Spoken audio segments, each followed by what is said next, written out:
All right. Well, good evening, everyone. Thanks for joining us in person, virtually. This webinar is being recorded, and by joining, you agree to be recorded. So just letting you know, those who are joining online. Welcome to the Department of Toxic Substance Control presentation on Ascon restart work at the Ascon Landfill site located at the southeast corner of Hamilton Avenue and Magnolia Street here in Huntington Beach. My name is Orit Kalman, and I will be facilitating the meeting today, which is scheduled from 6 to 8. Just want to say thank you to DTSC for inviting me to be part of this conversation and all of you for being here. So as we get started on the next slide, to those who are joining us remotely, I just want to provide some instructions. The webinar setting for all joining remotely is going to be on listening and viewing mode. We want to make sure that we avoid any noise distractions. We do welcome your questions and comments, and you may add those at any time throughout the evening. Please note that we will not review the chat, and instead we ask that you use the Q&A function at the bottom of your screen. You can see that on the slide here. And just a few other things to tell you about participating through the Q&A function. Make sure to add your questions one at a time. That's going to help us to make sure that we have proper responses and that we're directing the questions to the right staff to answer. If you are joining by phone, you will be able to participate by pressing *9 to raise your hand and let us know that you have a question. During the Q&A session, you will be called on and prompted to unmute yourself and ask your question. So next slide, I want to really thank all of you for joining us to learn about the restart work and give you an opportunity to both listen to presentation and ask questions. And, I have all of this in my script, and I just want to also say, it's not just about thanking you for coming to presentation, because as I was coming in, your town is beautiful, and you're all here because this is your home and your community and your neighborhood, and this is all happening here in your community. And of course, you're going to want to be informed and participate, and really appreciate you making time. So this is just a heartfelt, out of the script gratitude that you're here. So let's see. So we'll have a presentation today, and as you'll see, we're going to get right to it. 35 minutes approximately, the presentation. The presentation has several different components to it. We'll start with a quick introduction to DTSC and the team, and then the key pieces related to the work here.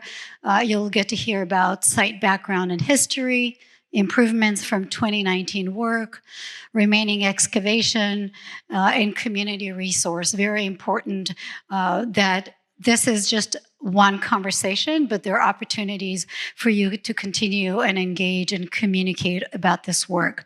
So we ask that you hold off on all questions so we can do the full presentation. And then once the presentations are done, we will have until just short of 8 o'clock to have a discussion, hear your questions, comments, and we have staff here to respond and listen to your comments. So with that, I'm going to invite, starting with Nick. I think you're going to be the first one to speak today, and just to say that a lot of what you're hearing today aligns very nicely with what was presented at the open house. So hopefully, I know I saw many of you here earlier. So hopefully this just allow us to get more in depth into some of what you've seen in the other room. So I'm going to turn it over to you. We'll hear the full presentation, and then I'll just remind, especially for those joining us remotely, about our process for the Q&A and discussion afterwards. So thanks again for being here. Thank you very much. Good evening. Thank you for having us here. We certainly appreciate your presence here because I think it's very important for us to provide you with an update on the projects, on how we can improve with the work coming up, and answer any of your questions. So just briefly, who we are and what we do. DTSC, Department of Toxic Substances Control, we're part of the California EPA. Our mission is to protect public and the environment from harmful exposure to hazardous substances releases. So we're a regulator, and we try to prevent release of hazardous waste, clean up contamination, and ensure that hazardous waste is handled safely in California. Now, that's part of our mission. That's what we do here, is provide oversight into the cleanup of Ascon. We, unfortunately, don't have the jurisdiction over the land use. Most of the time, the land is privately owned, so we can only enforce the cleanup, and then the landowner and the city planning commission and all that will be taken care of determine the land use afterward. So this evening, let me introduce the team who are here. I have Ben Stanfield. He's a professional engineer. He's the project engineer on the project. Dr. Ted Pang, he's a senior engineering geologist. He deals with the groundwater issue. And then Dr. Donald Greenlee, he's a toxicologist, and he does a lot of human health risk assessment. So with that, I want to turn over to Ben. He will go over with you the work coming up at Ascon. Nick, sorry, you might want to introduce Jessica. And Jessica Anderson, and Maya Akula, they're the public participation specialists, and they're the one who set up this whole thing, along with some of the folks in the multimedia as well. Who? Okay.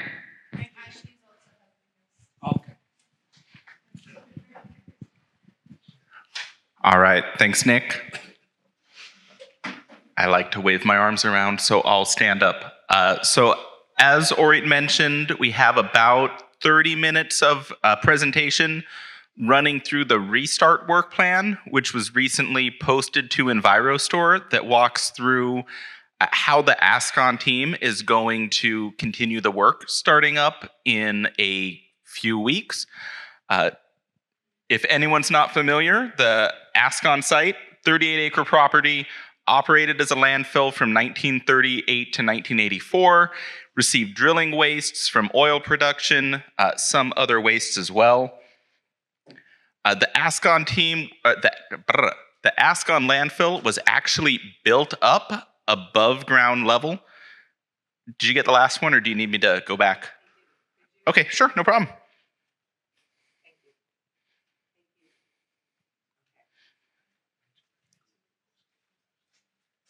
Oh, and this will be posted to EnviroStore later, and I'll have links towards the end of the slides for where a lot of the information is posted.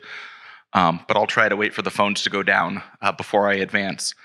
The Ascon landfill was actually built up above ground level. They built berms around the edges of it, and then the waste, the contaminated soil or sludge from the oil operations was actually placed inside those berms in the middle. That's not what I normally think of when I think of a landfill, but it becomes important when we talk a little bit about the work that's going to be done and how we monitor it. The thickness of that contaminated soil that's inside those berms and the berms themselves that had been in contact with that contaminated soil, it's about 5 feet up to 30 feet in some areas. So that's a good amount of soil. I went too far.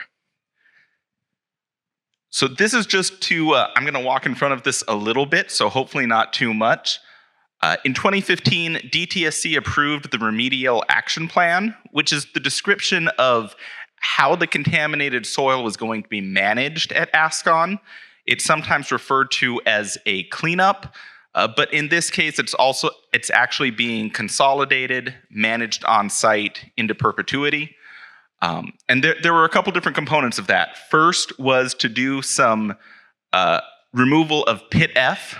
This you might have remembered from a few years ago when there was a tent set up over in the southeast corner and some specific work that was done there. That's been completed.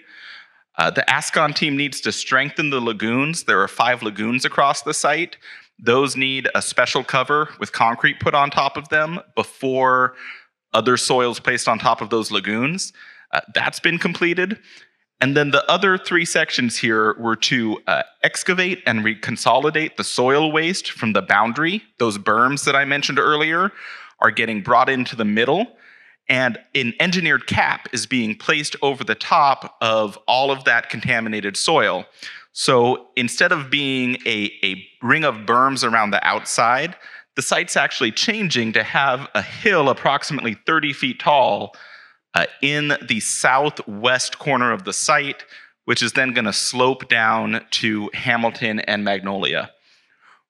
On top of that's going to be an engineered cap. This is 2 to 3 feet of clean fill, and it also has a plastic liner that is going to keep stormwater from going down into any of the contaminated soil and direct it away to the stormwater catchment basins.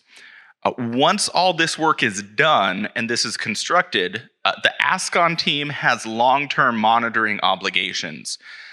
They are not going anywhere. They're going to need to monitor soil vapor and groundwater and maintain this cap they're constructing into perpetuity.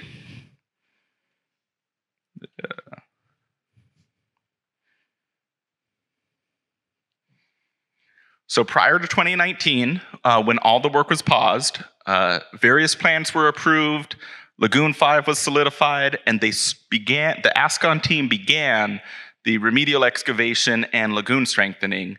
But in June 2015, DTSC and the AQMD halted the work due to community concerns, unacceptable odor generation, a number of things, and we gave out a set of conditions to the Ascon team that before they could restart, they had to meet 10 conditions. It eventually went up to 13, so that we felt comfortable that they would be able to do the work without negatively impacting the community and causing any problems.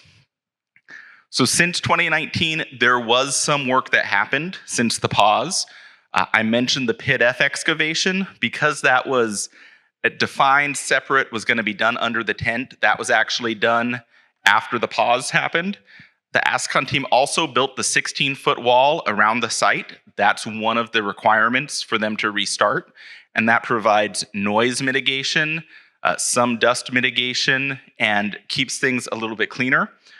They also had to do an assessment across the whole site to understand where the odorous soil was and better understand what was causing the odors so that they could develop their plan to mitigate those odors when the work restarted. We also asked them to evaluate doing the rest of the work under a tent. And after a significant amount of back and forth, they demonstrated to us that constructing the tent for the rest of the site would be infeasible. Once they came to that conclusion, though, DTSC said, okay, now you need to prove to us that you are able to control odors with something else that's going to be as protective as a tent. So last summer, we had a community meeting, and the Ascon team actually did some testing so that they could prove to us that the ideas they came up with would actually work. Since last summer when they did that, there's too many little buttons on the little screen thing. Since last summer, when they did that, they've been evaluating the data, and they have been coming up with the plan to restart the rest of the excavation. So just running through this really quick, this should look similar to the poster. This is a map of the site. The orange and the red areas are where they still need to dig. The green and the blue areas are where that soil that they dig up is going to be placed. If you remember from a couple slides ago, down in that blue blob, that is where the hill is going to be. That's going to be about 30 feet tall. and it's going to slope to the edges there at Hamilton and Magnolia. So this gives you an idea of where some of the work is going to need to happen. We also have here's another map. The blue is the area where the digging is going to be, so that's going to match up with the orange and red that I just showed. But these yellow highlighted areas from the odor assessment report, those are the areas where we have higher odors in the soil, higher potential odors, and you'll notice that that's a lot where the berms were initially. Much of the remaining odors are along the western side of the site and along Hamilton Avenue in the north. This is all really just table setting for what we've learned over the last 5 years. For the next rest of the presentation, we're really going to talk about what's going to be different when the Ascon team starts work going forward. And we're going to talk about 4 big categories. First, just some process improvements for how they're going to do the work better. Second, we're going to talk about how they're scaling and phasing the work to be more protective, especially because we know the winds can pick up kind of unexpectedly here and go in all sorts of different directions. There's a little bit that we're going to talk about there. We're going to talk about the on-site and off-site air monitoring that the Ascon team is going to be doing going forward. And finally, we're going to have a slide where we run through all the different ways you guys are able to stay connected. There's weekly email blasts that go out. There are some text alerts you can sign up for. We're going to spend a little bit of time running through how to sign up for all of that and how to see both DTSC and the Ascon team keeping you informed. It's a lot of next slide buttons. All right, so process improvements. If you look in the restart work plan that's on EnviroStore, there's a much larger table than this, but we wanted to highlight some of the process improvements that the Ascon team is going to be implementing when they restart the work. The first one up here is in 2019, the Ascon team had an excavation rate that they were trying to hit. There was a goal that they were going to move 1,600 cubic yards per day, and it would take them 133 working days to do all that. Going forward, we're not going to have that conversation anymore. They can only go as fast as they can manage the odors. And if that's 500 yards a day, okay. If that's 2 yards a day, that's what it is. We're never going to have the conversation with the Ascon team of, oh, we had this target schedule we're trying to keep. The only schedule that they're going to have is that they are able to keep things protective, maintain odors, maintain dust, and not generate anything going off-site. In 2019, the idea was, well, if we run into any odors, we'll get some odor suppressants out there. Going forward, the odor suppressants will always be there. The only question is how much. There's a baseline of we're going to have Cupridine and Posi-Shell, which are some new odor suppressants. Posi-Shell is a bentonite clay that is able to be sprayed over the excavation to seal it. If you go to a health food store and you get bentonite pellets, it's the same thing. It's basically a clay.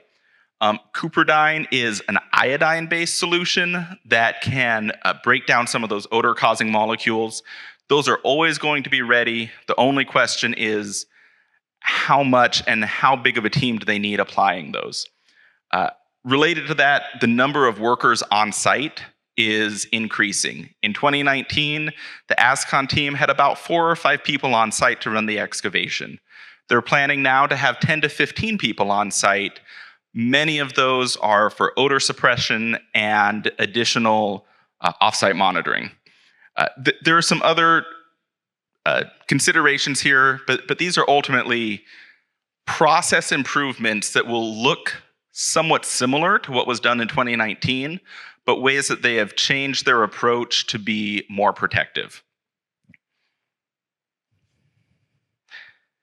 There is also some changing to how they will phase the work. So on this map, there are various excavations, areas that are numbered, and they'll proceed in approximately numerical order. can you do me a favor? When this dims a little bit, just tap it there to keep it awake. They're going to go in approximately numerical order. So excavation area number 1 is down in the southwest corner of the site. You can see there's not a lot of odorous soil there. That's to get things started. And then they're going to move over to excavation area 2, which is on the north side along Hamilton. You'll notice that there is some of the larger cut areas. That's where they need to dig more. That's also where some of the higher odors are. And again, it's also immediately across the street from Edison Park and near the high school. Part of why the Ascon team is moving there next is because throughout the excavation process, they're going to do a little bit of work in Area 2. They're going to start there in the morning when the winds are calmer and the park is not very busy. And as the wind picks up, as the park gets busy, the Ascon team is going to stop that excavation and move down to excavation areas 4, 5, and 6, other areas where there isn't as much odorous soil. In 2019, there was one location, that's where they were digging, they were moving forward. Going forward, there's at least 2 locations, one that's going to be in the odorous soil that they need to manage, but they'll have another location when, again, the wind picks up. If they see something they don't feel comfortable, they'll move to a different area of the site, come up with a better plan, and approach that when they feel more ready. Let's see here. Let's go to the next slide. Yep. Starting this year, as I mentioned, so in early November, I believe the second week of November, they'll start actually moving soil in that area. You can see the red area is where they're going to be digging. The blue area is where they're going to place that soil. In December, so after Thanksgiving, they are going to do a little bit of work right at the corner of Hamilton and Magnolia. The 16-foot wall that was constructed is not quite finished in that area because they needed to dig out a little bit to get the wall to sit correctly. They're going to do that work. That's going to be between Thanksgiving and Christmas. And previous slide, there we go. And once they're done with that corner, in January, they will start doing work in excavation area 2, moving a little bit more around the site and being closer to Hamilton. We're going to really clearly communicate all of those dates through the weekly Ascon email blasts. So if you're not subscribed to those, I really want to encourage you to do that. We're going to have a slide that walks you through that or has that information. That's going to be the main way to know what work the Ascon team is doing and where they're doing that work. So while they're doing all this work, there's a lot of air monitoring that's going to be occurring. And I like to think of it as layers of protection or layers of an onion, but that's because Shrek was formative for me.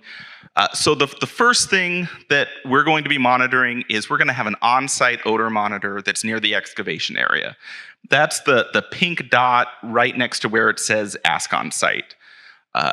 That person, if they are smelling anything, if they're picking anything up on their readings, they're going to be talking to the odor interface coordinator, which is a full-time member of the Ascon team that is only focused on making sure that odors are managed on site. If they smell something right near the work area, that on-site downwind monitor is going to go to the site perimeter. They're going to walk downwind and see if they're still picking up odors at the site perimeter. If you're standing right next to a truck, if you're standing right next to an excavator, there may be some odors, and we want to acknowledge that and give Ascon some flexibility there. But when they go to the site perimeter, that odor should be gone. If it's not, they're calling that in to the odor interface coordinator. And it's a 0000. All right, after that on-site downwind odor monitor, we have 24/7 on-site perimeter air monitoring. Those are the 6 bluish dots around the edge of the Ascon site. Those are monitoring dust and volatile organic compounds with photoionization detectors. There's also perimeter monitoring of specific volatile organic compounds that, stepping back, the dust and the photoionization detector readings are going to be uploaded to the Ascon HB website within 2 hours of them being collected. The Ascon team is going to be monitoring those, responding as needed, and those are also made public within 2 hours. The specific VOC sample data, which is the laboratory analytical reports, those are a 2 to 3 week lead time before that information is posted. But the perimeter air monitoring data, that's available on Ascon HB within 2 hours. Stepping off the site now, we're going to have 1 to 3 off-site odor monitors. There's some variation there where they will always have at least one, but if they're working in the southwest corner, there's not a lot of odors, there might only be one. As they move to the north area along Hamilton, that'll ramp up to 3. Those are going to be people, we'll have a picture of them in a couple slides, who are monitoring odors. They may have some other instruments as well, and if they detect anything, they're calling into the Ascon excavation team to say, hey, I'm picking up an odor, fix the problem. And they should be responding within minutes when that happens. We also have 4, I had to count them, 4 community air stations. Those are the trailers that have been set out for 5 years or so. There's one in the neighborhood northwest of the site. We're actually bringing that one onto Edison Park. It brings it closer to the Ascon site and also gets it out of the way of some folks in the community there. There'll be one trailer at Edison High School or on Hamilton right there next to Edison High School. One trailer in the neighborhood to the east of the site, and then one down in the bottom right corner at Eder Elementary. Those are going to be collecting specific volatile organic compounds. The results from those will be posted to the Ascon HB website, but there is, again, a 2 to 3 week lag in when those are posted because that data has to go to an analytical laboratory, get analyzed, put into a table, and then posted. What the Ascon team, their main criteria for odors, for dust, for anything, really needs to be stopped at the perimeter. Everything that's in the community, the odor monitors in the park and along Magnolia, that's belt and suspenders, really, that we should not be seeing anything there. It's going to be monitoring for the whole 2 years, and our real intention is that's going to be 2 years worth of 0 readings on odors, on VOCs, etc. The Ascon team, they need to stop things at the site perimeter with their on-site downwind air monitor, with their perimeter air monitoring stations, and with immediate feedback from their off-site odor monitors to fix any problems that come up. Now, I do want to be honest. I always want to be honest, but while they're working along Hamilton, if you ride your bike across Hamilton, you may get a whiff of something. It is going to be a little bit unavoidable because the team is right there. If you're in the park, you may get some odors, but the Ascon team needs to be responding to those immediately. They should dissipate within minutes. And if you talk to anyone at the community information table that's going to be in Edison Park, if you talk to the off-site odor monitors who will be monitoring that, they should recognize the smell. They should be calling it in. The Ascon team should be taking immediate steps to fix the problem. But I do just want to acknowledge that if you do walk along Hamilton, there may be something. We should be fixing it, though. And we want you to tell us and tell the Ascon team if you notice anything. I'm going to say they should already be fixing it, but please let us know. And if they're not fixing it fast enough, we will fix it then. This is just to give you an idea of, go back one, yellow button. Some of the work along Hamilton, here's what our basic setup will be. You can see the excavator and the truck. We'll have our off-site odor monitors. Those are the little peoples in the vests in the park. We'll have the table and the community air monitoring. Our setup will be a little bit more complicated than that. Some equipment may be poking up over the wall and visible, depending on where we are working or where the Ascon team is working. But this is going to be the general setup, and you should be able to talk to anyone there in Edison Park. Again, if you're smelling anything, if you're seeing any dust, if you're seeing any odors, they should already be responding. If they're not, and you talk to them, they'll respond right then, but they really should already be responding. Here's again, just a view of our community information table. The community odor monitors, they're gonna have vests that say Ascon on the back, so they'll be clearly identifiable, mostly in Edison Park, but also along Magnolia as well. And then our offsite air monitoring trailers, which you've seen in the past. For the schedule, we mentioned it a little bit earlier in the slide with the green table, but the excavation and grading is expected to take approximately 17 months. Part of this is the Ascon team going as slow as they need to manage odors. Part of this is them moving into different areas to make sure that if wind conditions are right, they're not going to be doing any digging along Hamilton. They're going to move to another location. Once those 17 months are done, there's going to be an additional 10 months of the cap being constructed, which I mentioned earlier, and some other cleanup work once the major work is completed. At the very end of the process, the Ascon site is going to be planted with California native drought-resistant plants. The 16-foot wall is going to come down.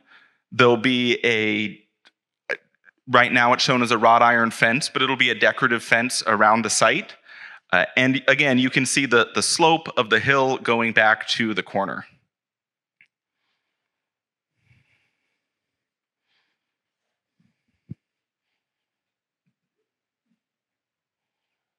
Uh-oh. Can you go to the next slide for me? Perfect. So community resources. Here is maybe the most important slide of the presentation. The first thing that, if you have your phones out taking pictures of the slide, you should also put this number in your contacts. This is the Ascon hotline. It's 714-388-1825. That's 714-388-1825. If you call that number, it notifies the DTSC, the South Coast Air Quality Management District, and the Ascon team that there's an issue. You'll get a receptionist who you may need to leave a message with, and the most appropriate person will call you back quickly. It's not the most elegant system, but it's really helpful for us so that when DTSC approaches the Ascon team and says, hey, we've seen a number of community concerns, you need to fix the problem, it helps us immensely if they have also received those concerns. They're still going to do it when we tell them no matter what, but it helps the whole team if those concerns have all gone to that centralized location. So we'd really encourage you to call the hotline 714-388-1825. You can also email info@asconhb.com. There is an information table that's going to be set up in Edison Park when any excavation in those odorous areas is occurring. And he's on the bottom, but I think we've got his contact information on another slide. But Andrew Shireen is also a technical advisor for the community. He's been hired by the city to review DTSC's work, the Ascon team's work, and provide that technical guidance to make sure that you're protected. You can reach him at hbtechnicaladvisor@hdrinc.com. Now, there's 3 places that you can sign up to get proactive communication from the Ascon team, or DTSC. The first is through DTSC's EnviroStore database. On the presentation that's going to be posted, there's a link directly to the Ascon site. But if you go to envirostore.dtsc.ca.gov and you search for Ascon, this is the site that comes up. You're able to sign up to get notified if DTSC posts anything to our website. You can also go to asconhb.com.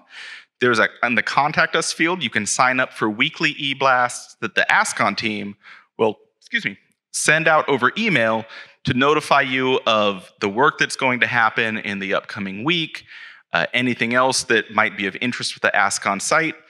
And then finally, if you text Ascon to 99411, that will let you sign up for Ascon text alerts.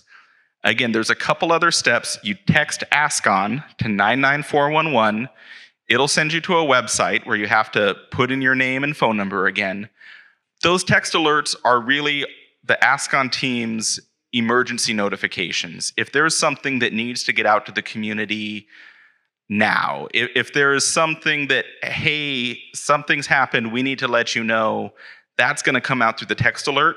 Knock on wood, the Ascon team is never going to have to send one of those text alerts because, again, they are only for urgent communications or for emergencies.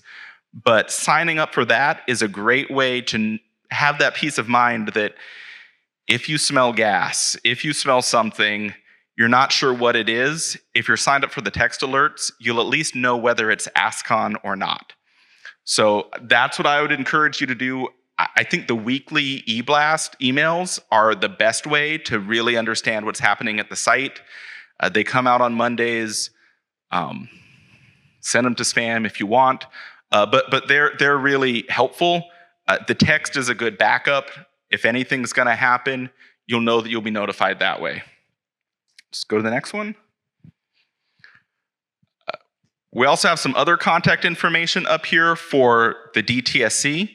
If you need to reach out to Jessica, who is our public participation specialist, or Nick, our project manager, their contact information is there. We've got Andrew Shireen again as the technical advisor, his contact information.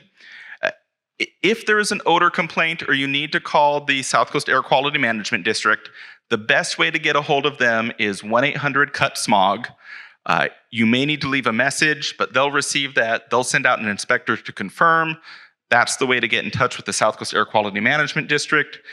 And the Regional Water Quality Control Board is also involved. Their contact information is there.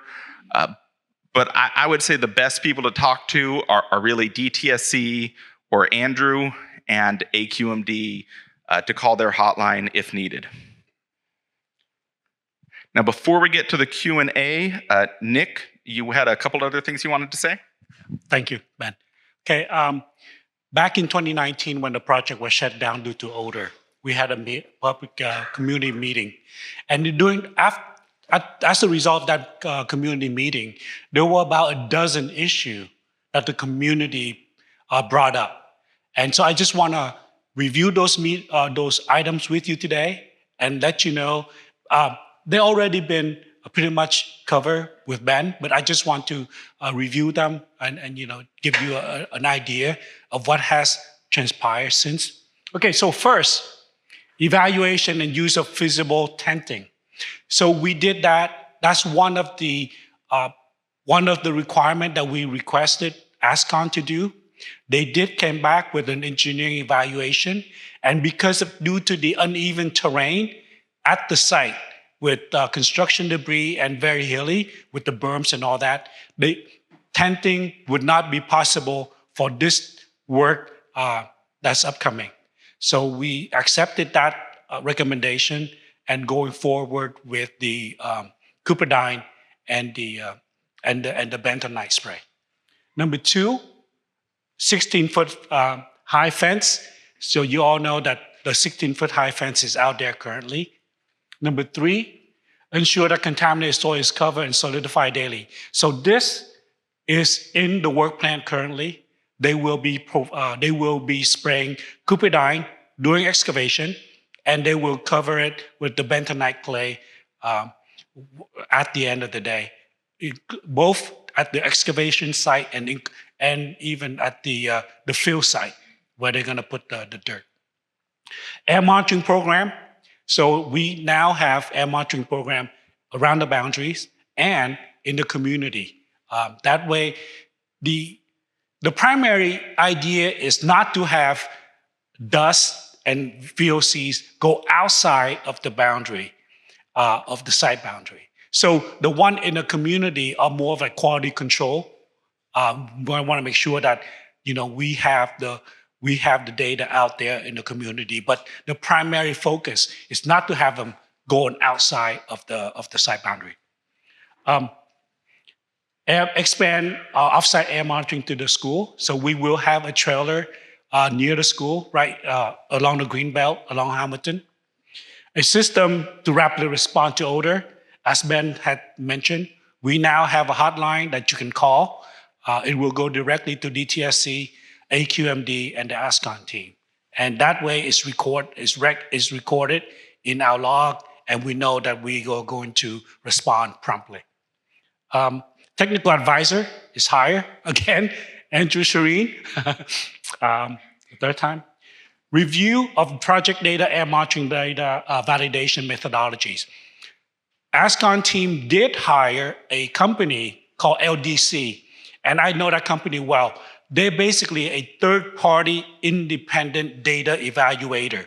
They take the lab data, they go through it, everything including quality control, quality assurance plan, and everything that's in that lab data. And they will provide a report whether or not the data is valid based on their analysis. So that has been done. Testing on-site concrete material for asbestos, that has been done as well. Ascon did test for asbestos at the site, and none was found. AQMD, who is the regulatory agency for asbestos, they did come out, they took a couple samples, and those were negative for asbestos as well. A public meeting before cleanup, and I think this is the one that we are having today. Adjust air monitoring program to include chemical potential concern. So the air monitoring will be for VOCs, volatile organic compound. Those are the chemical potential concern from the site, and dust. Enhanced stormwater monitoring program. Ascon did revise these, what do we call this, stormwater management plan. So whenever you see that big puddle out on Magnolia during the storm, they do come out, test the water, and make sure that they provide both the water board and us with the report whether or not there's any kind of contamination in the water puddle that's outside. So far, we have not seen anything that come off the site. Additional air sampling and burst monitoring during off hours. So once the work start, beginning in, Ben just mentioned briefly about the schedule, but at this time, Ascon plans to start mobilizing their crew out to the site the last week of October, and they will be having training for 2 weeks before the work starts. But then sometime early November, all of these air monitoring stations will start up, and they will be 24/7. And then finally, real-time data be posted. Real-time data will be near real-time data, not real-time. Near real-time data will be posted about 2 hours after the sampling. So it's pretty much continuous throughout the day. So you can get on asconhb.com, and you can see the data about 2 hours after it had been taken. So these are about a dozen issues that the community brought up during 2019. And we've worked with Ascon to make sure that it happens. And they're all included in the work plan, the stormwater management plan, and also the air monitoring plan that have been submitted. We reviewed them and we approved them. Okay, that's it. Thank you very much. All right, thank you. Thank you very much and for going over kind of the key items that you were able to address and for going through the changes and the plan moving forward. So we want to start our Q&A, and we have time until just a few minutes short of 8, so we can close it up. Before we get started, I just want to remind those who are online about the process of joining the conversation. So again, use the Q&A feature. If you are online, make sure you're not using the chat. We're not monitoring that. To the extent that you can, put in one question at a time so we can read those and direct those to staff to address. For those of you here in person, just, we'll just do a hand raise. I'll cue you. I'll bring you a microphone, and I'll go back and forth. We have about 25 to 30 people joining remotely. So we'll go back and forth with questions. We have a little bit more than an hour, so just a reminder, to the extent that you can, be concise with your questions so we have time for everybody to ask or questions or make comments. We can always circle back if you have more questions. Just want to make sure that everybody that made the time to be here has a chance to participate. And if we don't get to all the questions, which I'm hoping that we will, because this is really nice to do it in person, the contact information that we'll have on the screen, and you can always reach out to staff if you have additional questions. So I think what I'll do, I'll start here in the room with a question, and we'd love it if you say your name, but it's your choice. No problem. My name is Carrie Swan, and my question just jumped at me as soon as you started your presentation. You refer to odors, okay? And when this remediation was underway prior to being shut down in 2019, I don't think it was odors that was making people sick and sending them to the hospital. I think it was VOCs and other particulate. So I'm a little disturbed. And we've had council people and staff at City Hall constantly refer to our issue as being an overreaction to odors. And I guarantee you people, in fact, his wife, who suffers from severe asthma, they drove by and her chest tightened. I don't think that happens from odors. Does she get that reaction from odors? So can you please explain the use of the term odors instead of VOCs or other particulate, please? And maybe it's what I heard you say is a two-part question. There is the distinction between odors and VOC, but also wanting to understand how VOCs are being addressed, so certain pollutants. Okay, great. Go ahead. Is it working for you? You can do it this way. So, odors, we have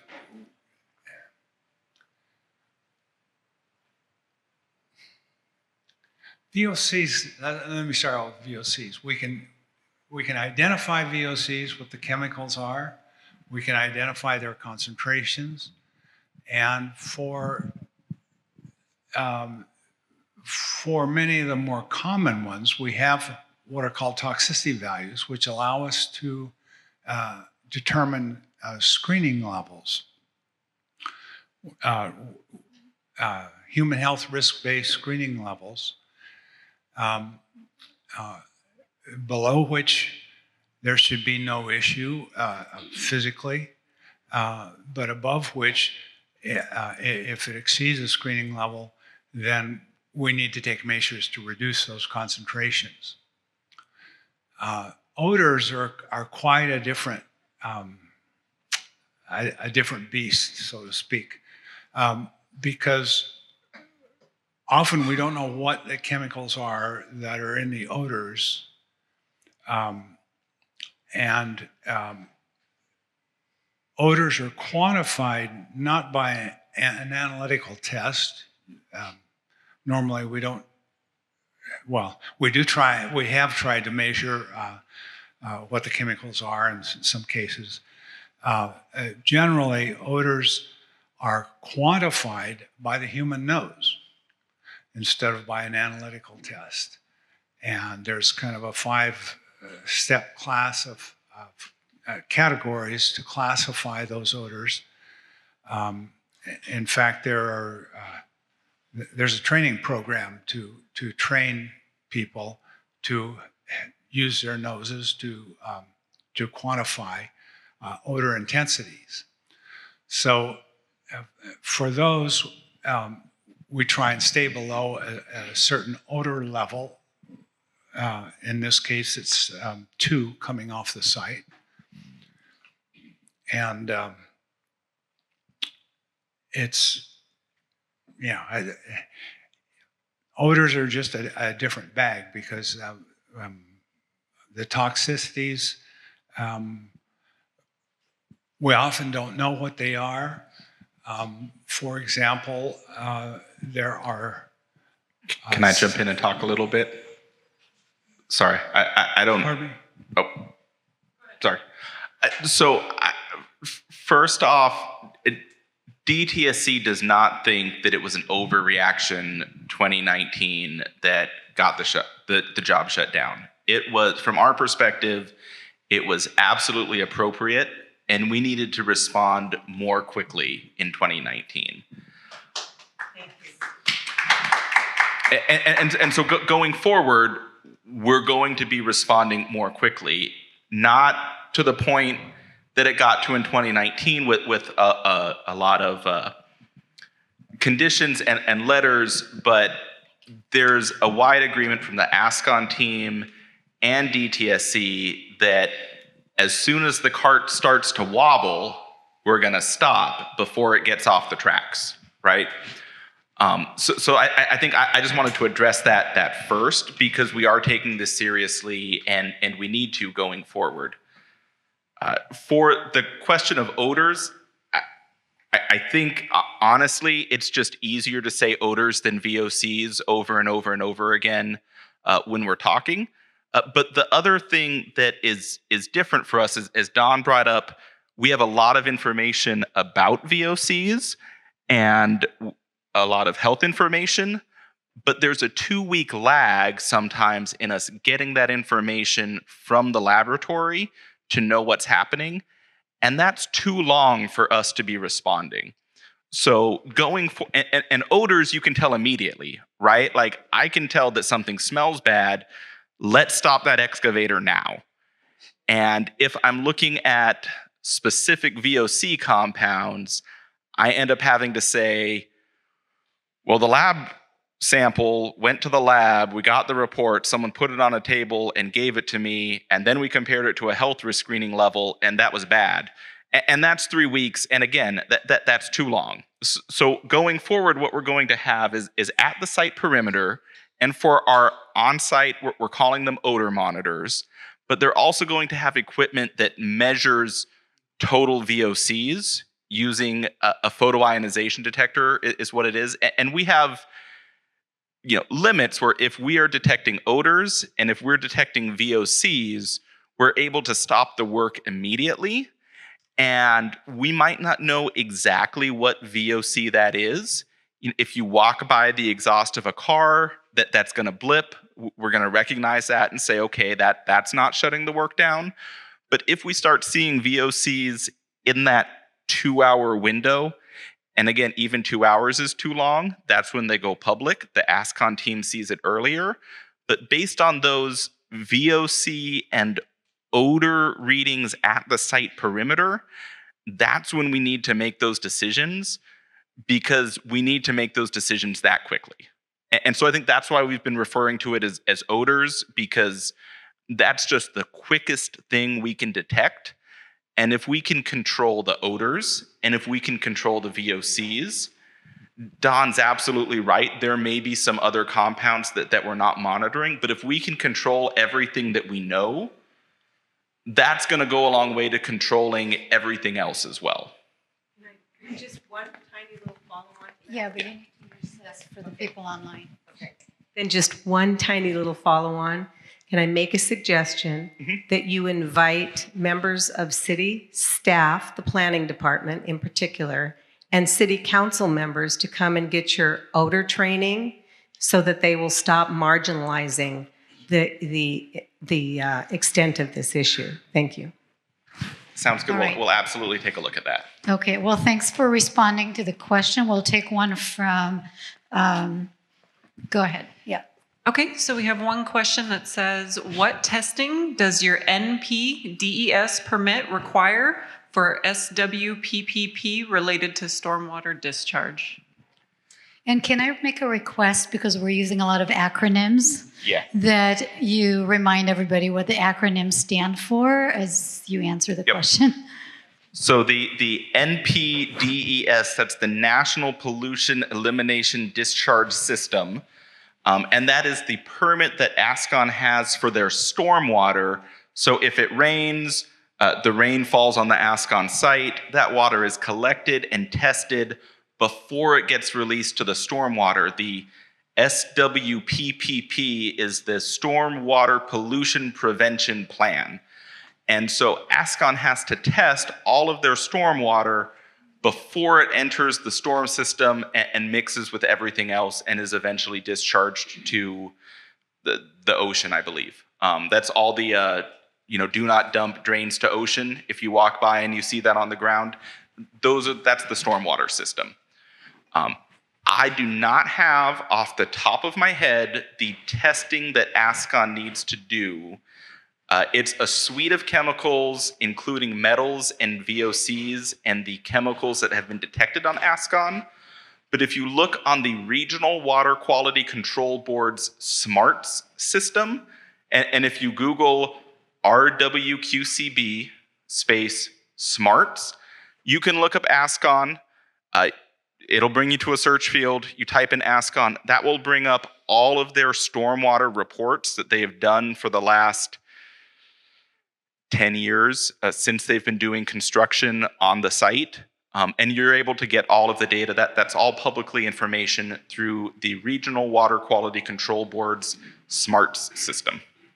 All right, so presumably all the information will be available on their plan to meet their permit requirements, all that information. All right, thank you. So I'll take your question and I'll follow up with you. Okay. Hi, so I just have, I have a lot of questions actually, but I'll leave it to 2 right now. I want to know. One at a time, just so they can respond, unless they're the same. They're pretty quick. Okay. They're pretty quick. One, is this a Superfund site? And number 2, the toxic waste that were dumped, were they in designated locations as to say the oil was over here, the concrete was over here, or was everything just dumped and now everything's all mixed together? So this is not, I'm just going to stay standing up. This is not a Superfund site. It is a hazardous waste or a contaminated site that DTSC is cleaning up. And Superfund is a federal designation, so the state, there isn't actually a state Superfund program the way I think the OC Register described it. But it's similar. The other thing that Superfund specifically has is that many times the Superfund was set up when the state or the federal government needed to step in to pay for the cleanup because the polluter couldn't be found. For the Ascon site, we have a responsible party. They are paying for the cleanup. So it wouldn't enter the Superfund process because the Ascon team is paying for all the work. They're paying the state of California back for the oversight. They're paying the rental for this public meeting that DTSC is having.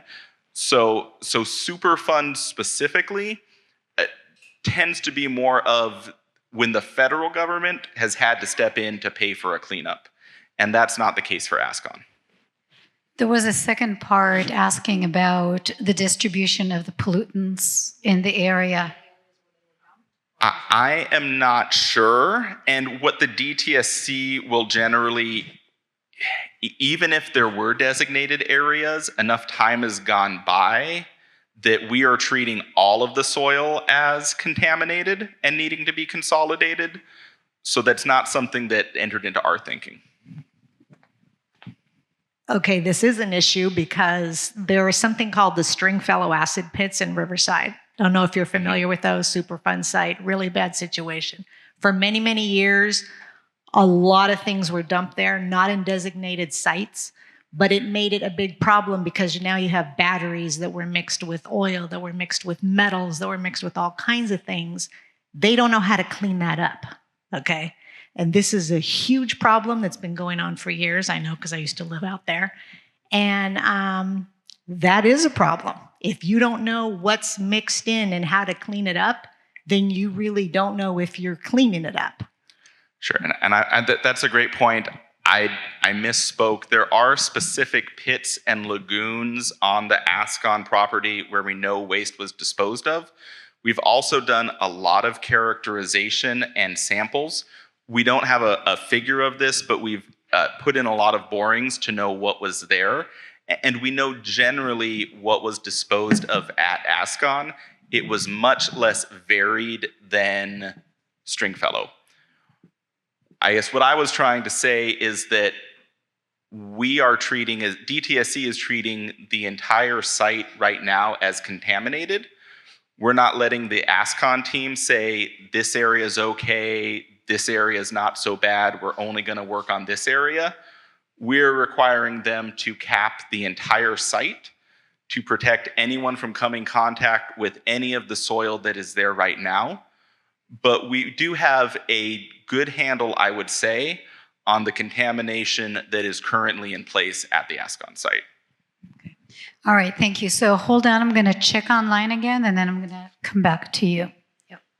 So the next question we have says, you say the site will be monitored in perpetuity. What are the plans to protect the public from eventual failure of the cap and sea level rise? For the cap, the Ascon team, once they do this construction, they don't get to go home. They need to continue to monitor the cap, and any failures of the cap, they are responsible to fix.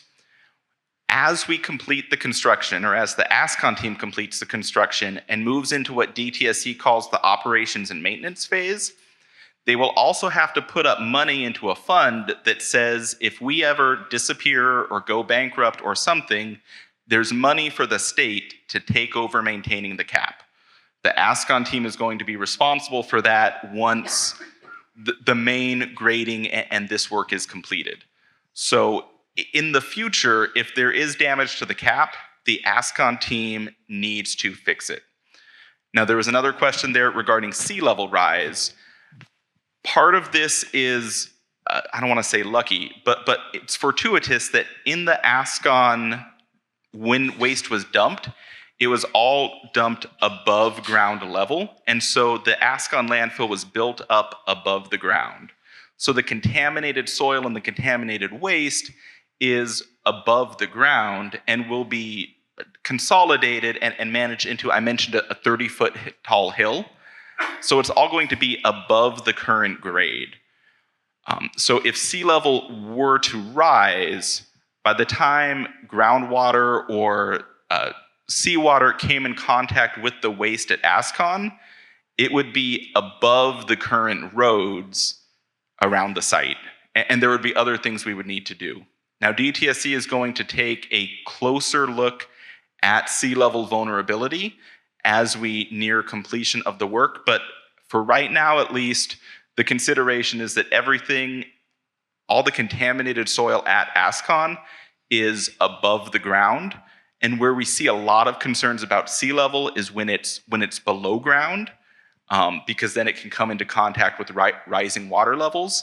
That's not the case at Ascon, but we're going to continue to monitor it, as the question asker said, in perpetuity or forever. All right, thank you. So we're going to take another question here. Thank you for being here tonight in front of all of us. I'm going to read something from your own report that is on the website and was sent to me by one of the city council members to review. I read it before, but he sent it again as proof that this was safe. So I'm just going to read some points from there and then ask my question.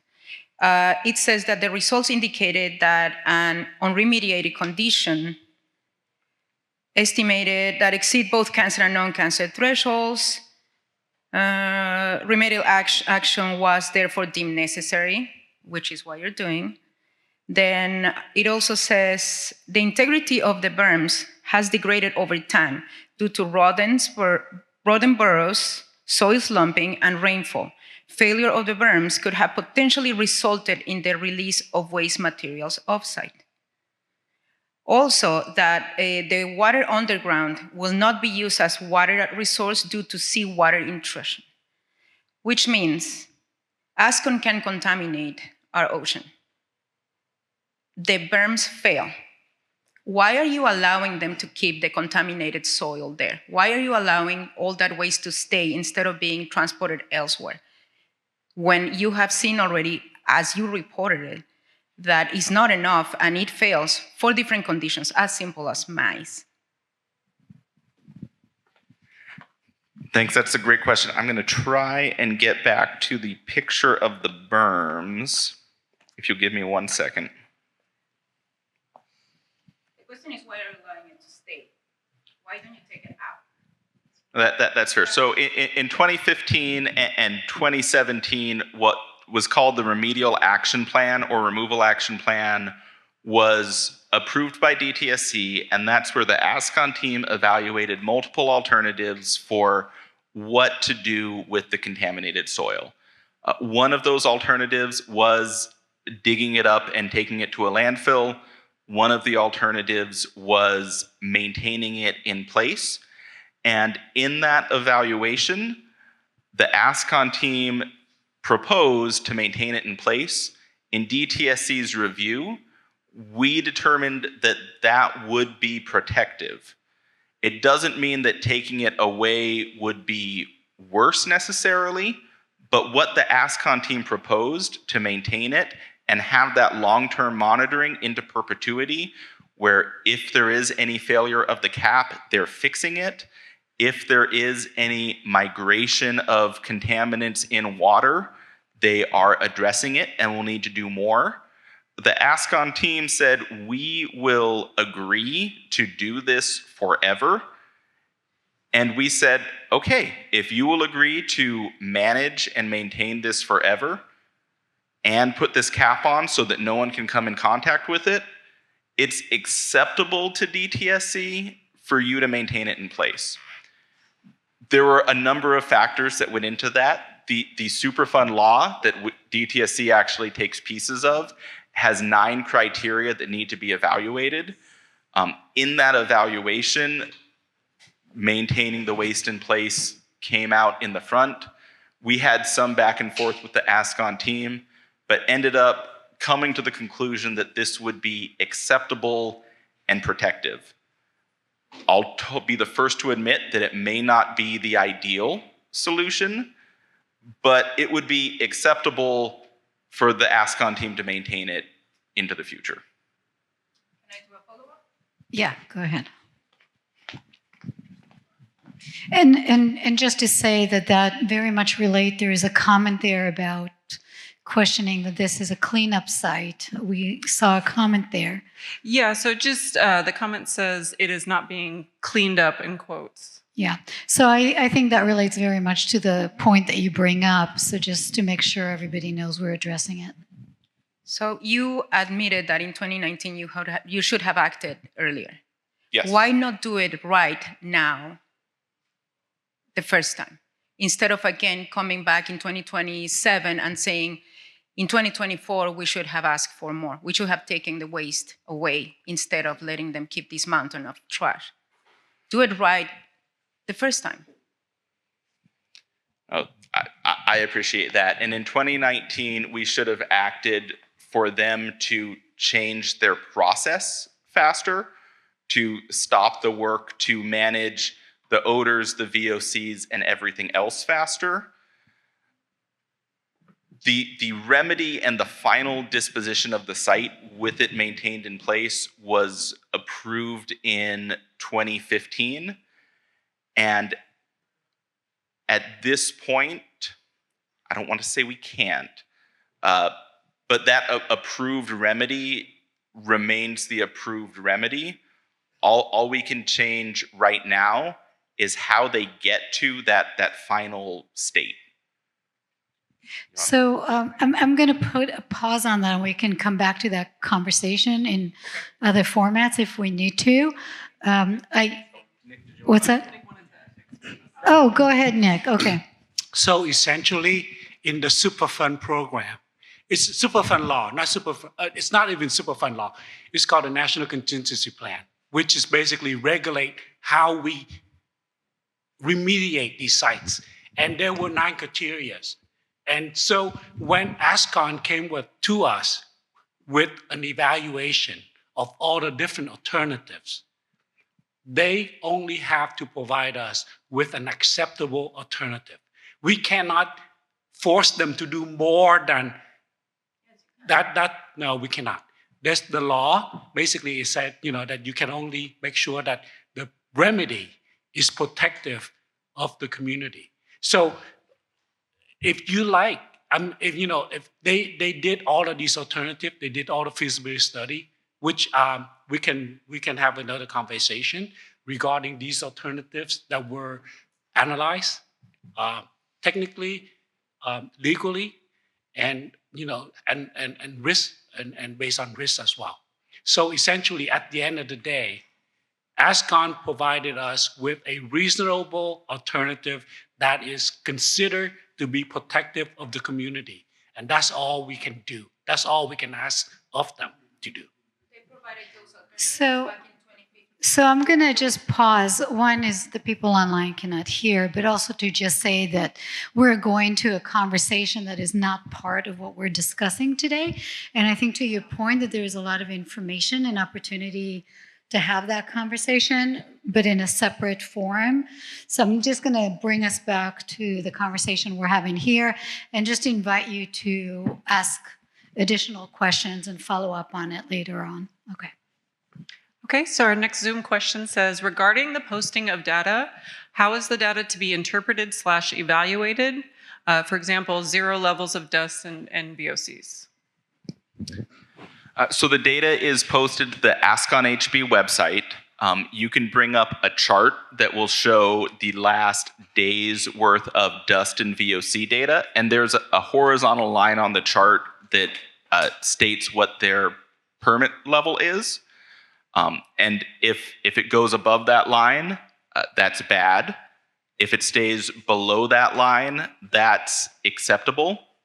That's probably the easiest way to interpret what's on the chart. It can get a lot deeper, and there's other data that they post that's a little bit more complicated to look into. But most of the data and the data that's going up with that 2-hour delay, essentially you're looking at the chart and making sure it stays below the limits that are posted on the chart. So those charts allow you to look for exceedance.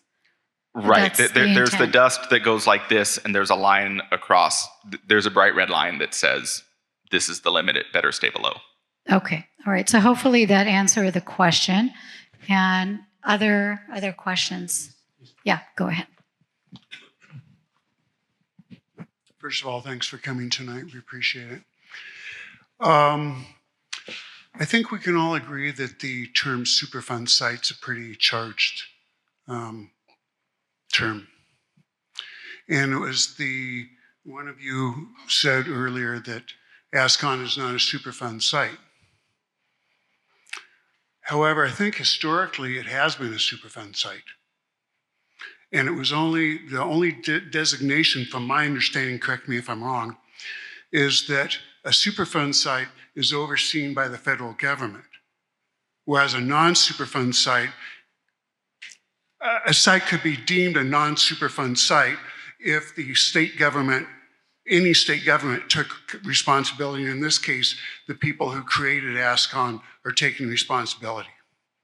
So to say it's not a Superfund site is a bit of a minimization of a lot of the concerns here in the community. And it's been used in our city before. And I would caution you that that might be something that people would be sensitive over. Because if it weren't a Superfund site, then why are we using federal Superfund management techniques to take care of it? Thank you for that question. Yeah, thank you. People, I think a lot of time conflating different terms together. This is not a Superfund site. This is an unreleased hazardous waste, a released hazardous waste site with the state of California. Okay, Superfund site has a certain scoring. So you have to there is a certain scoring to become a Superfund site. So I manage 4 Superfund sites along with EPA. And so to be designated as a Superfund site, it goes through a whole process of nominating it to the EPA. EPA would then take all the data, score it, and if it feels that if the score is higher than 28.5 is a threshold, then it becomes a Superfund site where the EPA will come in and manage the remedy, the cleanup of the site. Now, it doesn't usually cleanups Superfund site are site that would impact, not to minimize this Southeast community, but usually Superfund site will impact 2 to 3 million people. I have a Superfund site in Anaheim, Fullerton, where the groundwater is impacted, and that's 2.5 million people live in that area. There's also another Superfund site up in Burbank, where it's also similarly impacted by that number of people. So Exide, for example, now Exide is being nominated for Superfund site because it impacts so many people immediately in that immediate area. This site is considered to be somewhat controlled currently because we don't have migration of contamination offsite. So basically, that's why we do is we contain it. And once the containment comes in, that prevents the exposure to the people from dust, from offsite gas, because there will be landfill gas treatment system put in place. The groundwater, to further answer, because the groundwater is somewhat contained, the contaminated groundwater is contaminated, is somewhat contained at the site. It doesn't spread. And also the groundwater in the area is because of seawater intrusion, so it's not considered to be beneficial use to the water board. So that's why we continue to monitor the groundwater. But there is no groundwater migration offsite that we can see of at this time.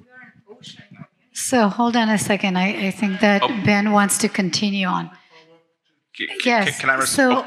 So just hold on a second. Yeah, I was going to respond to yours. And I just want to apologize. When I said this wasn't a Superfund site, I did not in any way intend to minimize the impacts to the community or anything. You know, for us at the DTSC, you know, Superfund has a very specific meaning that Ascon technically doesn't have. But if we were talking in a conversation, I would never correct you to say it's not a Superfund site because it's a similar meaning, right? We treat it very similar. We just have a very technical definition of Superfund. And so if it's a public meeting, then I've got to say it that way. I want to be historically correct. Wait, hold Sure. on. I want to make sure that you're on record. Hold on. So I want to be historically correct myself. I don't want to have any misinformation. It is my understanding that Ascon historically has been designated a Superfund site in the past. Is that correct? Or do you have any historical information on that? I am not certain. I couldn't say no, but I know that for the state's response, if it's a site that California manages, California EPA or DTSC, we do not use the Superfund designation. That was my point. That's exactly was my point. That's correct. Yeah. So I'll leave it at there. But we can come back to it. I think there's a difference here between going into the regulatory designation versus really thinking about the intent behind it. Yeah? So Wait. You need to be on record. Yeah. I get ahead of myself. So could it not be a Superfund site? Because Nick, you talked about how it's classified and all the information's taken. So at one point in history, it may have been, but now it's been reduced downwards. So therefore, it's not a Superfund site at this point. No, what they do is they take a look at all of the factors at the site, the contamination, the migration of contamination offsite, the impact of population. The EPA take all of that into consideration. And then they will determine whether or not it's a is a Superfund site. I don't believe, I'm relatively new, 2019, 2017, so on this site. I don't believe that this site has ever been nominated or considered to be a Superfund site. It always has been a DTSC California managed cleanup. Okay, and I don't think that we're necessarily going to resolve that, but I think the intent is here is really to understand how we're moving forward, identify the issues, and really think through it. So let's come back to online. I'll come back to you. Okay, go ahead. So there's a related comment in here, which I believe you just answered, but there's a second question that comes with it. So I'll read the whole thing. It says, I see EPA on EPA's website that Ascon is listed as a Superfund. Interested in why EPA categorizes the site differently than DTSC, which I believe you just covered. So the second question on that says, when Ascon stops being an entity, who is responsible for maintaining the site? So the Ascon team is responsible for maintaining the site into perpetuity, and they should remain an entity into perpetuity. They do have to put up financial assurance, which again is they need to look at all of the maintenance they're going to need to do at the site, all the monitoring for a period of 30 years. They need to put aside money to do that into a fund that they leave with the state. And that's for them to say, if we ever disappear somehow, there is money set aside for the state to take on our responsibilities. We don't expect that to happen because the Ascon entity is made up of a number of other large entities that we know quite well and have their phone number. We would reach out to them before we expended state funds, before the state of California paid for it. But you know, Ascon is on the hook forever for maintaining the site. In the financial assurance policy, California, there is a requirement for Ascon responsible parties to put a bond into future liability. So there will always be money in a certain pot, whether it's insurance, whether it's bonds, that will continue to maintain, monitor, and repair any problem that comes up with the Ascon landfill. All right, thank you. I continue to hear questions about really concern about the long term and really thinking about assurances and contingencies to make sure. So I see a bunch of questions. If we haven't heard from you yet, let me take that question first and then I'll come back. Is that okay? Yeah. Thank you. Yeah. Okay, so I'm going to get your questions. I'm going to go back in line and then I'll come back to you. All right, I'm going to remember that. Hi, I'm Marissa Jackson, and a lot of people I've been talking to are concerned also. This is more of a specific question. There's a water line in that land space that is broken that's causing some of the flooding. Is that going to be fixed before the full remediation? So I believe there was a storm drain line that was in on Magnolia that had collapsed and was causing some of the flooding at the southeast corner of the site. As I understand it, the city fixed that earlier this year. So the flooding on Magnolia should be better because the city has fixed that storm drain line at this point. All right, thank you. All right, question online. Okay, next question says, how tall will the wall be that surrounds the site, and are there any details about the type or look? And presumably this is a question when it's all completed as opposed to what's going on right now? Yes, that's what it was.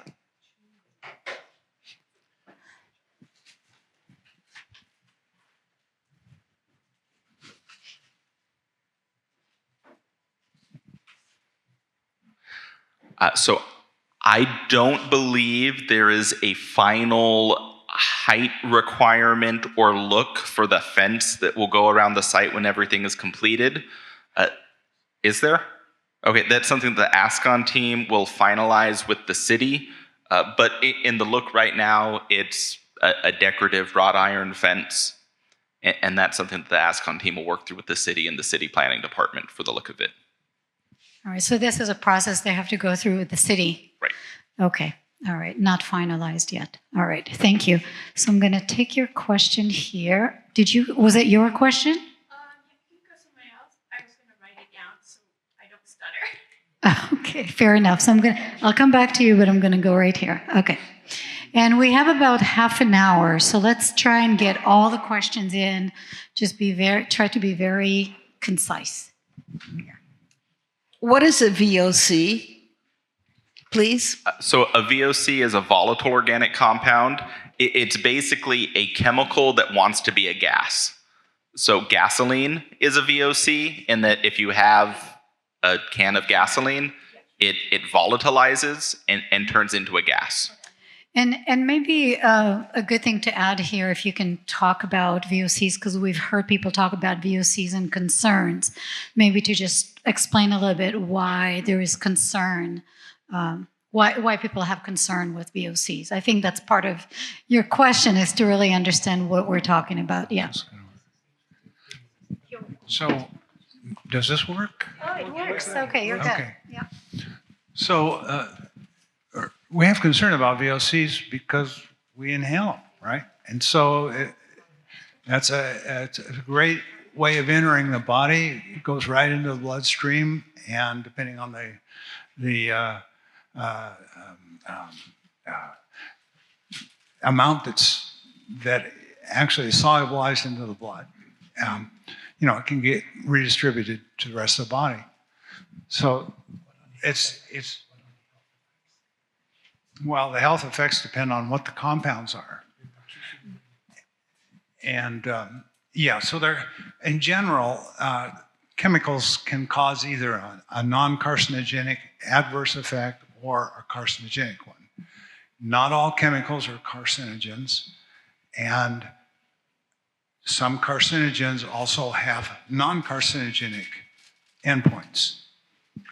And these are, in the past, have been determined by experimental studies on laboratory animals like mice and rats to determine exactly what the health endpoints are that they affect and what the critical concentrations are at which those effects start. And that has to do with then setting what are safe chemical levels. By taking those results from those studies and then dividing by a number of uncertainty factors until you get down to a lower concentration where the chemical exposure to the chemical is considered safe. All right, thank you. And now we'll go online. Okay, this next question is also about VOCs. It says, many VOCs are odorless. Knowing the amount of unidentified substances and toxins at the site, how is this being mitigated? 2 to 3 weeks seems like an incredibly long time to have students and the community exposed with no knowledge of being exposed. That's totally a fair question. So over the last 5 years, we have been collecting laboratory samples that list specific VOCs daily. So over the course of the day, we collect those samples and analyze them. I want to acknowledge that not a lot of work has been happening over the last 5 years, but we also did monitoring last summer when we did digging in some of the more odorous areas, when the Ascon team was testing their alternative odor mitigation technologies. We took additional samples to analyze what VOCs are being emitted.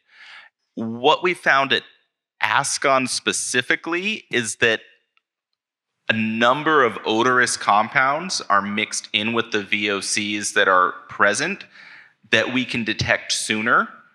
And we want to be responding to anything that's emitted in our PID readings, which don't tell us the specific VOC, but they tell us the whole, aggregate of all the VOCs. That gives us some information. And we want to respond to odor, which our noses are really sensitive. And if we can control VOCs in the aggregate with our PID readings And if we can control the odors with what we're smelling, with our primary means being sealing off the soil so that nothing that's there can be emitted, that's the main way that the Ascon team is going to control the odors. Those VOCs that we can't smell will be controlled when we control the ones that we can smell and the VOC readings that we are getting from our real-time monitors. Now, as a backup, we feel very confident about that, but we also want to take those individual VOC readings that have the 2-week lead time so that we can really make sure and prove to ourselves and to you that those other measures also mitigated any other VOCs as well. All right, thank you. Okay, lots of questions. So now we have only in person, so we'll get through everybody. So let me see hands up just so I have a sense. Okay, so I'm going to, I know I've heard one question for you, but I'm going to come back, so don't worry. Here, I'm going to start here, and I'm going to walk my way around. Okay, this was handed to me, so I'll ask the question. Because of ocean intrusion, we won't use groundwater as drinking water. Just because we won't use the groundwater as drinking water, it doesn't make it okay to contaminate our ocean. We are an ocean community. We are a tourist destination. Our people swim and fish in our ocean. Laws regarding safety, health, and environment have changed since 2015 when it was approved. What would it take to change the alternatives? Okay, I can answer that question. So essentially, as you mentioned, law has changed since 2015. The regulatory level for contaminants have changed, has gone down lower and lower.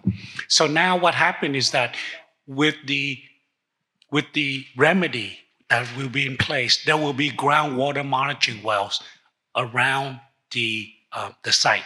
And so if the level somehow rises above the regulatory threshold, which then we will go back and ask Ascon to mitigate that issue. And I think Ted will talk a little bit more about that. He's the geologist. The question was, what would it take to change the alternative of taking the contaminants out? Yeah, I think where you're going is back to that more kind of a foundational question around the method that is being used to address the issue at large as opposed to the specifics. Right. So essentially, the remedy that we approve looked at whether or not the contamination is migrating offsite and whether or not it naturally attenuate, which means that it slowly dissolve or at least go away with bacterial consumption, with other biological processes in the ground. So currently, the groundwater that we've seen at the site has not gone out and actually is decreasing at the perimeter of the site. So we'll continue to monitor it, but we don't see a migration offsite. And I think Ted can talk a little bit more about that. I think the next explanation actually pretty much explained that. Based on the past 10 or 15 groundwater monitoring results along the on-site monitoring well and also site perimeter well, we do not see that the site contamination actually migrate from the offsite. And I think that this is the fair question. And DTSC do not stop at this moment. Actually, that right now that they are doing the remedy restarted, we actually have a site perimeter monitoring to looking at those data continuously.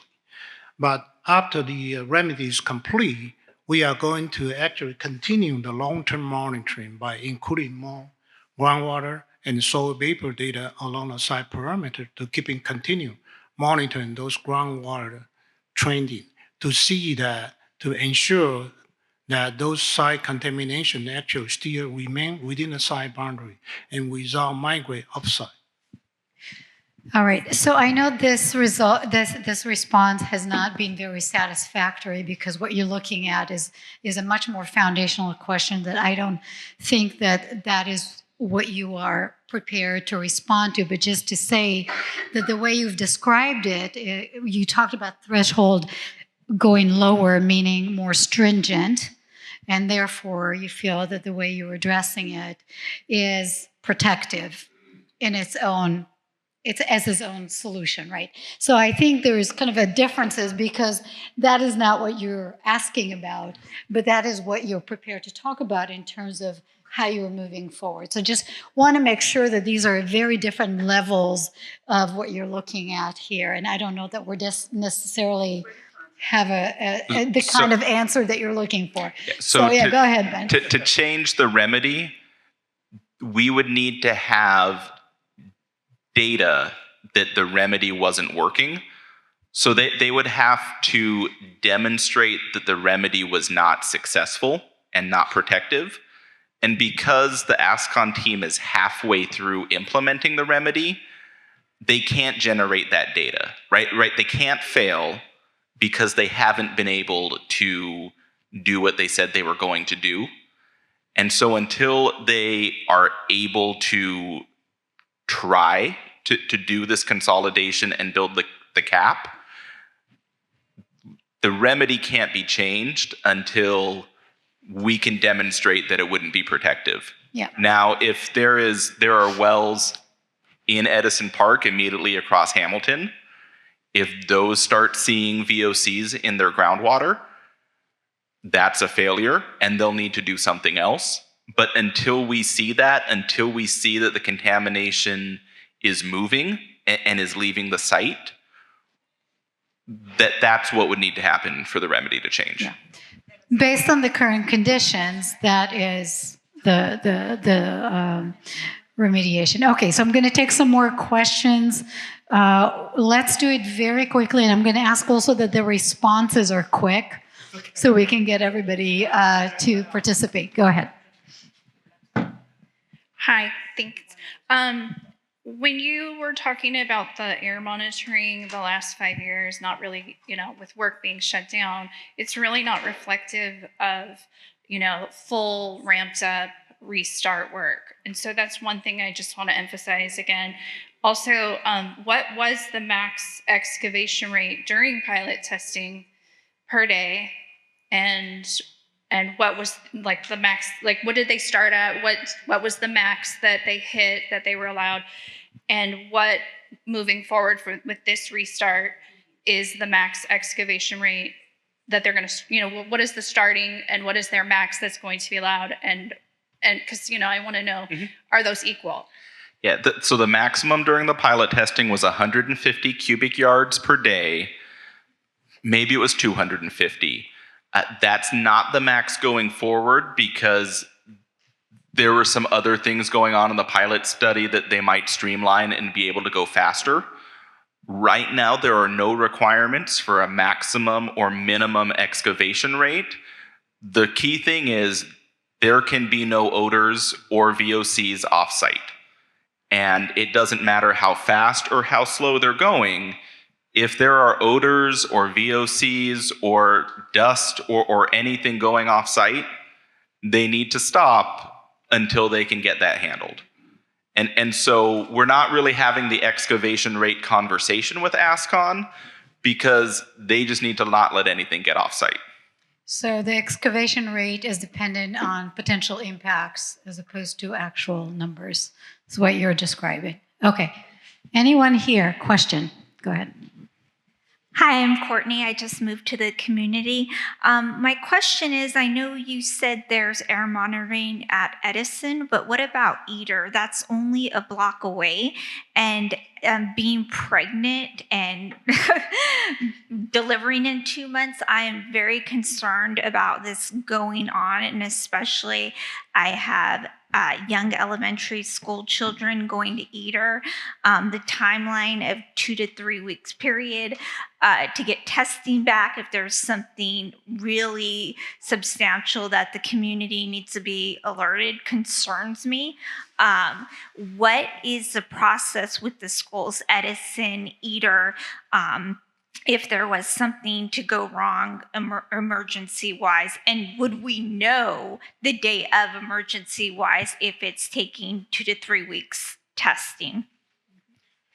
Thanks for that question. There is an air monitoring station at EATR. So I brought back up the map. EATR is down in the lower right. There's an air monitoring station there. We're in DTSC and the Ascon team are in constant communication with the administration at both Edison and EATR and the districts as well. If anything were to happen on the site that we needed to notify the community of, again, we would be reaching out to the districts to make sure that they are aware and distributing that through the school communities. And agreed that the 2 to 3 weeks is unacceptably long. That's why we're going to respond based on our real-time monitoring and the data that we've collected so far that suggests that if we can respond with that real-time monitoring, the specific VOCs will also get taken care of. Hi, my name is Kimo Trazo. I just want to ask, in terms of like, if there is problems, I don't see, I think I talked to you earlier about a phone number being available and notifying the community, because I don't think that the community really knows that number. I don't know that number or how easily to sign up for it. It's kind of obscured. And can this be sent out on mailers, I don't know, social media and all the banner as well? Just the whole works of like, hey, this is the number to call. Because right now it's kind of like, where do you report problems? So just 2 parts, just so you can respond to it. And I think that's Jessica who's going to respond to it, is we all see the information here, but you're really thinking about kind of wider engagement, how those community members who are not here today are going to be informed. Go ahead. So we're really encouraging people 2 things. So number 1 is to call the Ascon hotline, which is that 714 number, 388, the first one that's listed there, so that it notifies all of us for that one. We're also highly encouraging you to text Ascon to that 99411 over on the right-hand side over here. So this right here, this number, this will be for our emergencies. This is our Ascon alert. So this will be stuff going out to the community if there's any issues. The information line will be if we need to pull in any information from the community. So, if there's any ever shutdowns or there's anything major that's happening, we'll use this for an emergency purposes, and then everything else will be either through email or through mailers going forward, just kind of like you've received some of these other things. But those are strictly for the non-emergency based things. So. And Jessica, just the larger question around, for people who are not here getting this immediate information, how do you outreach and educate the larger community about this so others will have this information? That's your question, yeah. So 2 things. We've been keeping the community informed either through email or mailers. We have a 1-mile radius for the mailers, and then anyone else that wants to be added can be request to be added to either the email or the mailers. We also have the Ascon team. They have their own notifications, so that would be asconhb.com. You can find out all the information as well as all the telemetry reports and stuff like that on the Ascon HB website. And in addition to that, you can email the info@asconhb.com for those as well. And they also have email blasts that go out that announce things like what's going on at the site. They have weekly updates that you can actually sign up for and get emails if you want weekly emails from them as well. So that's how we get the information out to the community members. And anyone that wants to speak with us and has questions, our whole team is available for questions.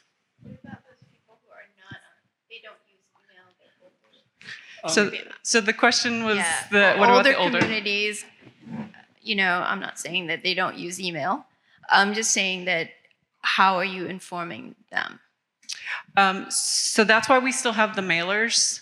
That's what we're announcing, periodic updates whenever there are updates.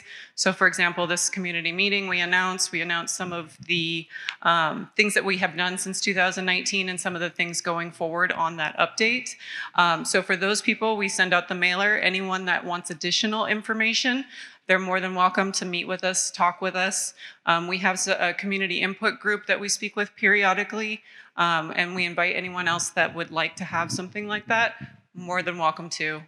You know, give us a call or email, either myself or Nick, the project manager. You can reach either of us.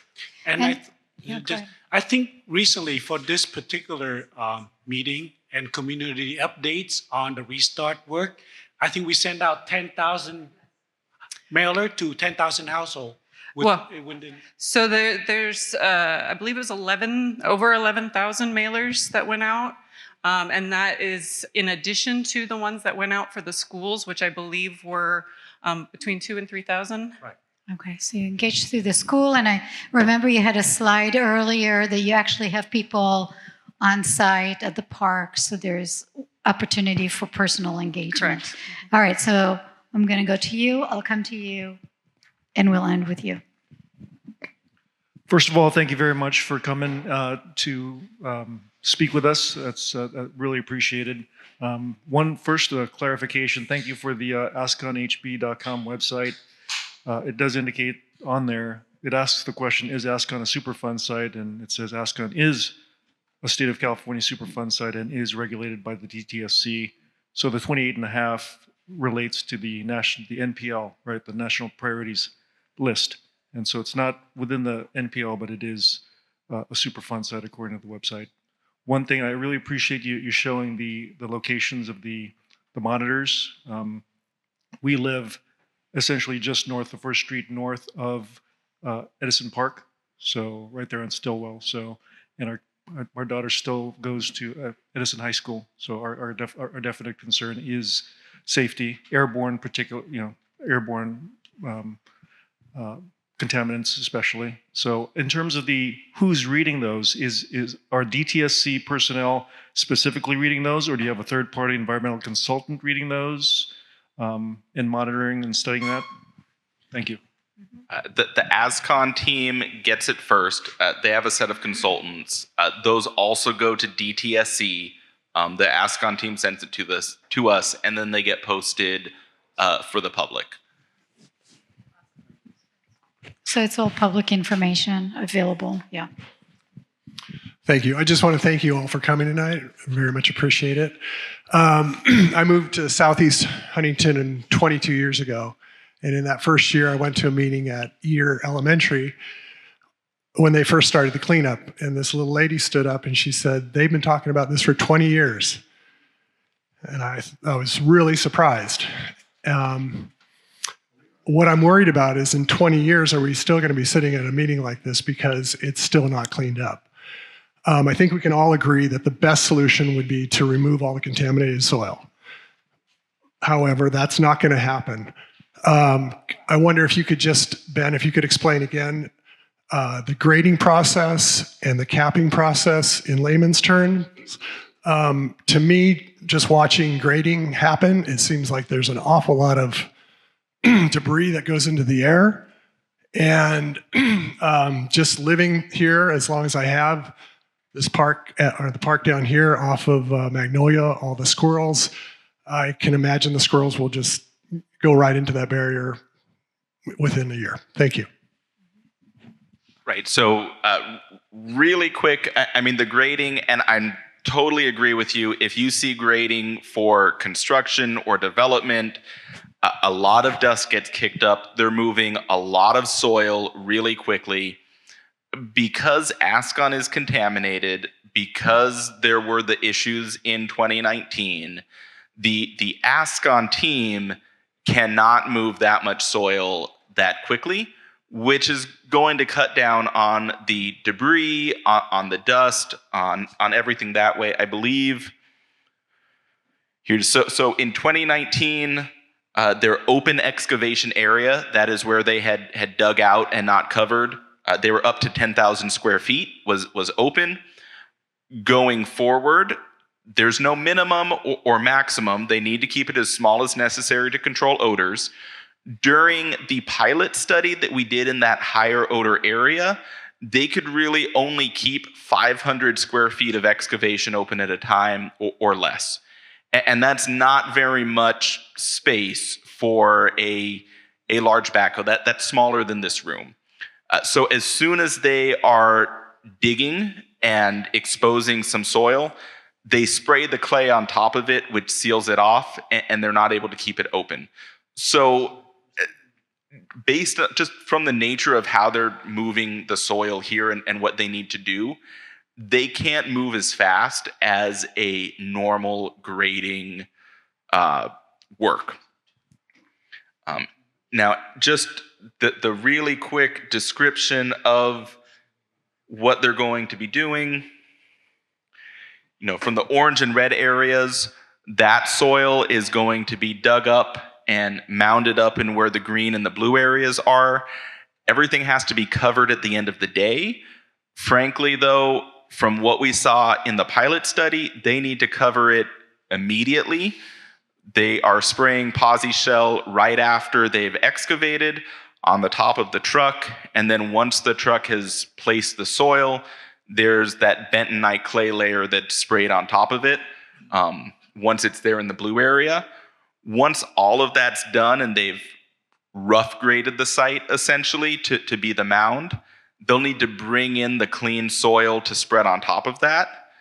Again, they need to control dust, but it's going to move a little bit faster than when they were working in the contaminated soil, because all the soil they're bringing in will have been certified clean.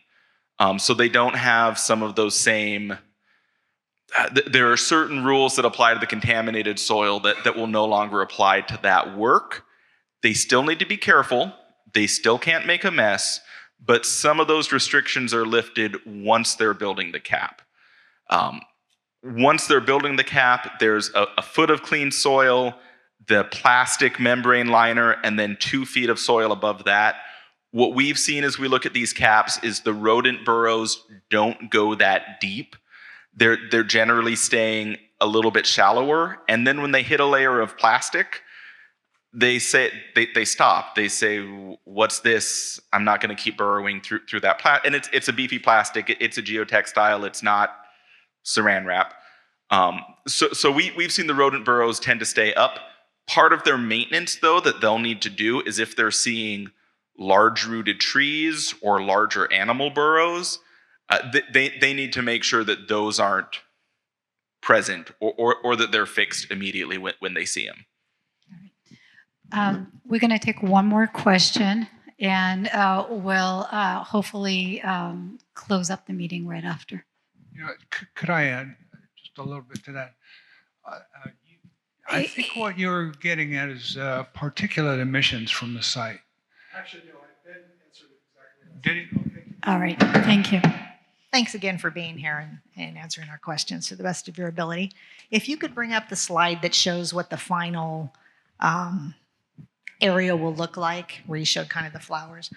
There's nothing that shows I believe it would be the northeast corner where that 30-foot mound's going to be, and then it slopes towards Hamilton. Just kind of wondered what that's going to look like. It seems like that's going to be an eyesore. My main concern is also with yours. I mean, ideally, and I don't think it's too late, even though I realize this has been approved, to remove everything, because I know you said that this is, forgot the word that you used, that this is adequate. But, I mean, this is our backyard. We would like ideal, you know, and because we live, I mean, we're a water community, okay?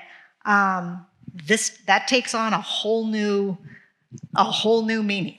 I mean, that's just totally different. If this was out in the middle of the desert, you wouldn't be concerned about the water. We're not out in the middle of the desert. We're at the water. We're right here. And, I know you said, well, if it affects the wells and goes into something else, then we'll have to, look at that, and then there's a problem. Well, yeah, that's a big problem because it's too late then. We waited too long. We made the wrong decision. I think we should look at, you have enough concerned people here, and there's probably a lot more that would maybe like to see all that taken out. Was this approved what Ascon wanted to do because maybe this costs less than being able to take everything out?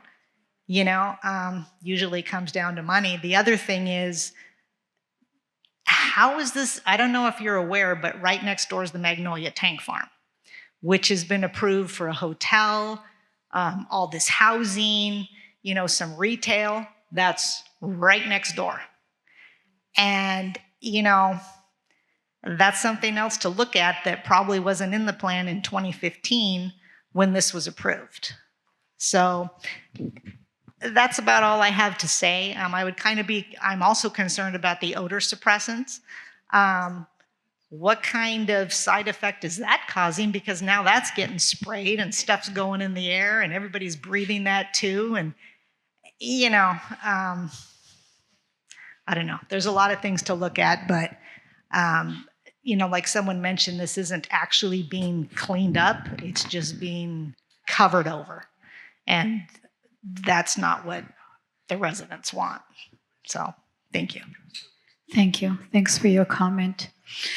There's one more online, so I'm going to do you want to respond? Yeah. Essentially, the shop-off project is just recent. But when this was approved in 2015 and all the studies done before that, all the environmental assessment done before that, we took into consideration of the school right next door. We took into consideration the community across Magnolia. We took into consideration the people who lived just off the Edison Park.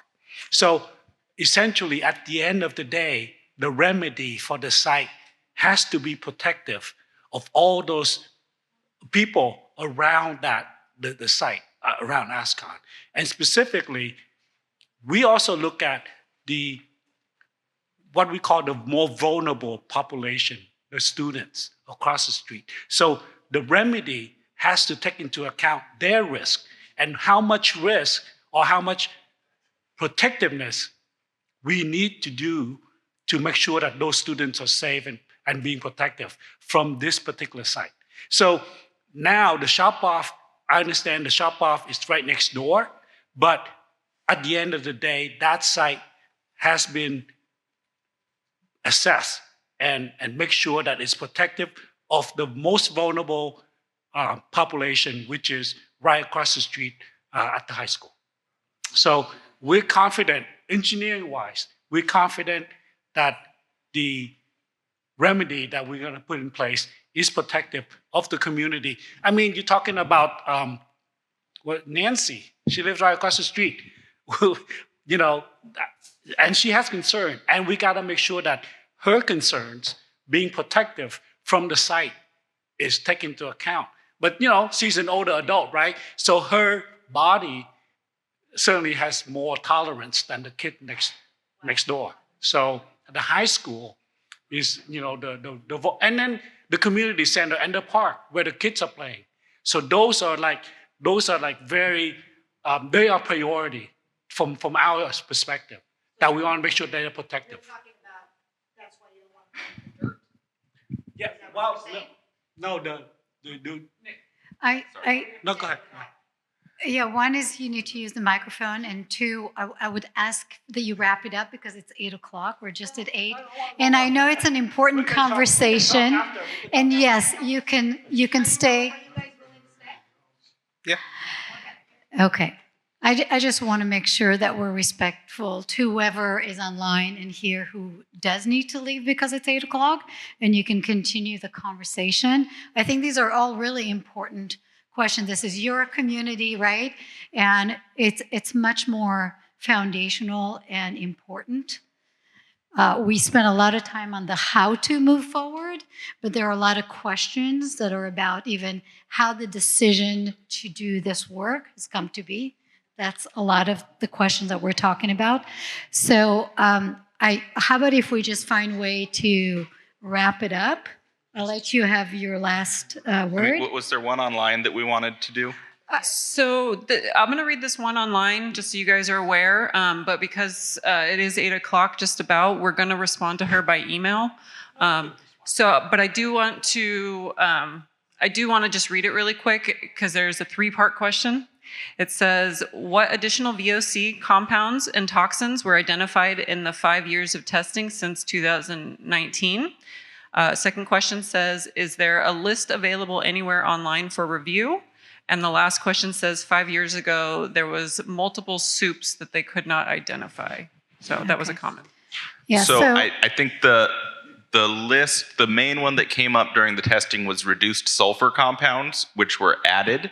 And if you want to see the list online, if you go to asconhb.com, all of the historical air monitoring is posted, and you can download all the data from the last 5 years of the community air monitoring there.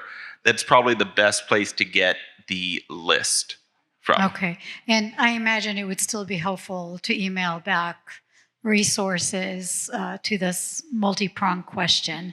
Yes, we will respond. Yeah. And just to add that the PowerPoint presentation is going to be available on the website. And I know as a facilitator, it's always hard to cut off the conversation. And I invite you, if you want to stay, but we'll wrap up the meeting and with a lot of appreciation for you coming and sharing your concerns and questions.